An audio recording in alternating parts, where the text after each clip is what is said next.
You know, if you think about it, 2006 to 2012 or so really was like the golden age of teen shows. High School Musical 1 came out in 2006, 2007 had iCarly and Gossip Girl, 2008 was Secret Life, 2009 gave us Glee, which started out good and then quickly became just like whatever that was trying to be. And 2010 gave us one of Nickelodeon's most popular teen shows in the singing, dancing kids genre, Victorious. Now, since it just recently came to Netflix, I thought now would be a good time to check out the show that finally gives us a look into the real struggles and hardships of being talented and attractive at the same time. So let's take a walk. But before that, really quick, this video is sponsored by Audible. If you don't know what Audible is by now, Audible is an online service that lets you download audiobooks, audio newspapers, and just like all kinds of spoken word entertainment. Right now, if you sign up with my link, audible.com/Alex Meyers, or text my name, Alex Meyers, to 500-500, you can get a 30-day free trial where you get one free audiobook and 2 Audible original programs. Now, Audible originals are exactly what they sound like. Audiobooks are some kind of like audio entertainment thing that you can't find anywhere else. Or exclusive versions of books like The Adventures of Tom Sawyer read by Nick Offerman, for example. And once you've signed up, you continue to get one free audiobook regardless of price and 2 more Audible originals every month for just $15. Now, a lot of these audiobooks are between $15 and like $30 anyway, so you're actually saving quite a bit of money by signing up. And here's the thing, whatever audiobooks you download, even the free one you get with the 30-day free trial, you get to keep forever, even if you cancel the membership. So like, you literally have nothing to lose. As always, I would recommend The Power of Habit because almost everything we do, from sleeping to eating to studying to making YouTube videos, everything comes down to our habits. And by understanding and changing those habits, really you can do almost anything. So once again, sign up with my link, audible.com/Alex Meyers, or text my name, Alex Meyers, to 500-500, start your 30-day free trial, get your free audiobook. I mean, come on. Okay, back to the show. We start off with our main character, Tori Vega, who's hanging out with this guy because they're working on a school project all about mold. Or at least I assume it's for school, or maybe this is just what they do on the weekends. I don't know. I mean, when you got a guy with this kind of haircut, it's a 50-50 shot either way. Mushy. Mushy? Next, the fish mold. Fish mold. Spongy. Spongy. Stinky. I am so upset! You know, something I love about these kind of older sitcoms is how, like, they'll play the laugh track just at any random moment. I mean, this girl literally just walked in the room, and the audience is like, ha ha! But anyway, so this is Tori's older sister, Trina. Now, the setup of the show is that Tori's just like a regular kid wearing a hoodie and flats because, you know, she's just kind of like whatever. And Trina goes to this fancy performing arts high school, which honestly sounds like the worst thing I could imagine. And let me tell you right now, I was a theater kid, okay? I was in every musical. I did show choir all through high school. My senior year, I had 2 choir classes. Yeah, so like I was 100% one of those people. And I'll be the first in line to tell you that theater kids are the worst. Imagine a whole school full of just... Anyway, so Trina's getting ready for this big showcase thing at her school, which is apparently a pretty big deal. What's the big showcase? It's a performance they put on at her school every year. They invite agents and directors and producers and other super powerful people in show business, and it's extremely important to me, which is why I am very upset. And goodbye. So Tori spends the next few days helping her sister get ready for everything, along with this guy from Trina's school, Andre. Now, eventually, at some point in time, it's the night of the showcase, and wouldn't you know, something wacky happens at the last minute. Trina! What happened? Does anybody know how this happened? No, she found some website that shows you how to make this special Chinese herb gargle that's supposed to help you sing better. Will she be okay? Well, her tongue is obviously engorged and it's throbbing erratically.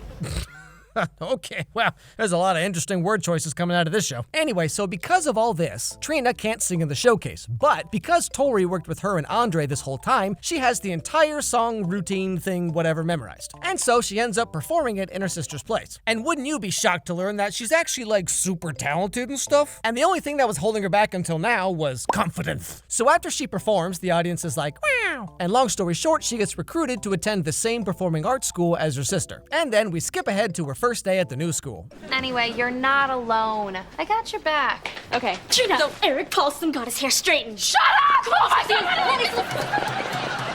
I'm alone! Hey, can you talk? Oh my God, you're Tori, right? Huh. I mean, I knew Ariana Grande was in this show, but like, I mean, what happened? Is anybody else seeing this? I think somebody needs an intervention. But yeah, so Tori doesn't really know her way around school very well, so she gets a little help from the weirdest kid she can find. Hi. Hey, Hello, female. Can you tell me where Mr. Siekowitz's classroom is? Sykowitz, down the hall, swinging left at the water fountain, second door on your right. Thank you. Whatever it takes, cupcake. Oh, jeez. Just halfway through the episode, they're rolling out the old black voice, huh? And like, it's not even just the voice, but like the fact that he's doing it and giving it this kind of personality. Whatever it takes, cupcake. You know, you can really tell this was made almost 10 years ago because I'm pretty sure this would not fly today. You know, I mean, not even on Nickelodeon. Anyway, so finally, Tori gets to her first and only class, apparently, which happens to be, of all things, an improv class. Improv. Acting without a script. Which means the actors must make up their own actions and dialogue as they perform the scene. Understood?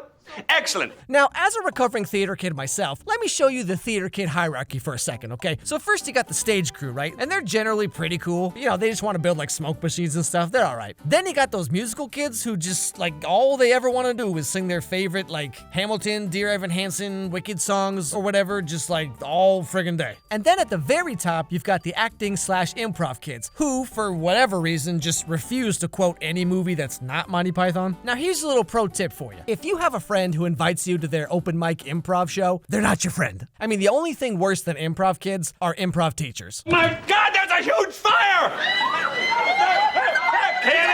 Kidding! Just wanted to get your blood pumping, which I did. Yep. Anyway, so this girl, Jade, gets up to do an improv scene and calls on a few other kids for help, one of whom is Tori. So the scene gets going, and Jade makes Tori act like a dog, because earlier, Tori was talking to Jade's boyfriend, Beck. And as we all know, the second worst thing you can do in high school is be a girl and talk to another girl's boyfriend, you know what I mean? And of course, the number one worst thing you can do in high school is just be me, apparently. But yeah, so the improv scene keeps going, and eventually things turn out like this. Looks like this dog has bugs in her fur. Wolf? I read on the internet that coffee works great for getting rid of fur bugs. Maybe you shouldn't, Jade.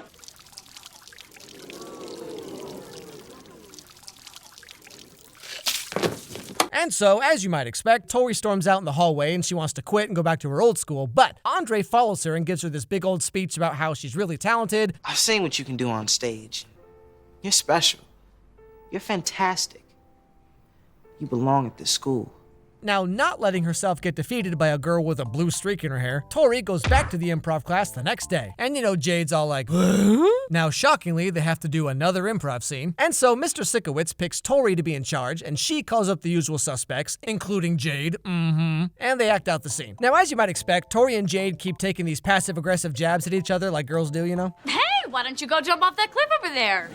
I think you should. Just where did you come from? Kangaroos. Lousy animals, kangaroos. They're awkward and dirty. Maybe they learned from you.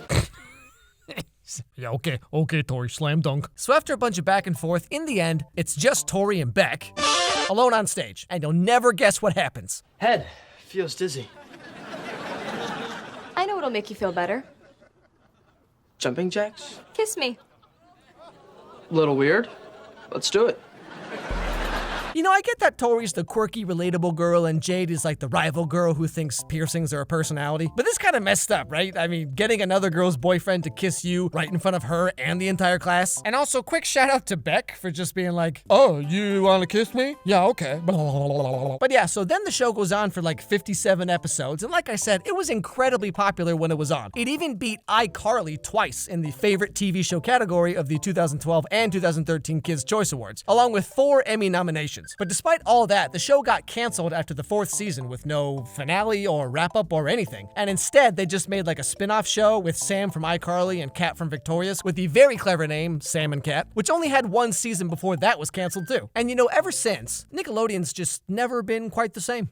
You know, growing up in the 90s, I watched a lot of Nickelodeon. Like 90s Nickelodeon was like this huge thing. Nicktoons, you had Nickelodeon game shows like Double Dare and Legends of the Hidden Temple and What Would You Do and all this stuff. They had like all that. Like kind of like 90s to very early 2000s Nickelodeon was like the place to be. And then kind of as time went on, I guess for whatever reason, I just kind of migrated over to Disney Channel. Like everything I watched growing up was kind of related to Disney Channel or ABC or whatever in some way. Now, early 2000s Nickelodeon until now is kind of of this like black hole in my head. I don't really know what was on then. Like over the years, you know, doing YouTube and just kind of being a human that exists in the world, like I kind of learned about shows that were Nickelodeon, like were like a big deal. You know, you had like Drake and Josh, right? Because Josh Peck is now a big YouTuber. But going back and watching Victorious and then kind of the spin-off sister shows. So going back and watching those after spending my like teen years almost exclusively watching Disney Channel, it's kind of interesting to me just how different Nickelodeon is from Disney Channel. Like for example, something that seems very benign, but like, you know, in the very first episode of Victorious, there's like 2 makeout scenes, right? There's Jade and her boyfriend are getting all like before class, and then Tori doing with the improv scene, she like gets Beck to kiss her, and it's like a full-on kiss, right? And that might not seem like a big deal, I guess, but like on Disney Channel, characters rarely kiss each other. Like that's something you just never see, you know? I guess, you know, Nickelodeon was always more edgy than Disney with like cartoons and stuff for sure, but I didn't really realize that translated over into everything. Like everything on Nickelodeon was just kind of a little bit more over the top than Disney, if that's even possible, you know what I'm saying? Thank you so much for watching, everybody. Don't forget to subscribe. Don't forget to ring that bell so you don't miss any videos from me. Follow me, Charlie, on Instagram, Charlie Meets Pumpkin. Follow me on Twitter. Let me know what's your favorite part of the video or what video I should do next. If there's another Nickelodeon show you want me to check out, you know, I mean, should I do iCarly? Should I do Drake and Josh? Like, you know, should we just do everything that's ever been made ever? Sure, why not? And above all else, everybody have a great day, and I'll see you all next time.